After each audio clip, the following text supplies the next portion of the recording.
বর্জ্য পদার্থে আগুন লাগাইছে, হয়তো কোনো এক পাগলা বা কিরা। দেখলাম একটা ফাগলা এলো, ফাগলাটা তা সরতে আগুন লাগছে, ফাগলারে আটকাইছি পরে দেখো আমি না হ্যাঁ আবার ইয়াটা ফুরতাছে, হ্যাঁ না করছি কি চল হাইয়া উঠতে গেছে একটা তার লইয়া, বিদ্যুতের তার ক্ষতি অনেক সম্ভাবনা আছে।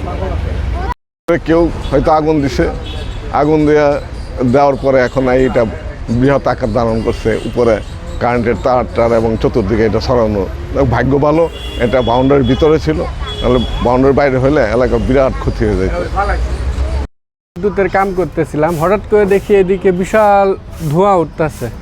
পরে আসলাম, আইসি দেখছি আমাদের 33,000 ভোল্টের লাইন আছে। পরে আমি সাথে সাথে আমাদের অফিসে সাইফুল স্যারকে ফোন দিলাম, ফোন দিয়ে অবগত করলাম যে স্যার এখানে বিশাল বড় আগুন লাগছে, উপরে আমাদের 33,000-এর লাইন আছে, স্যার লাইনটা খুব দ্রুত বন্ধ করেন।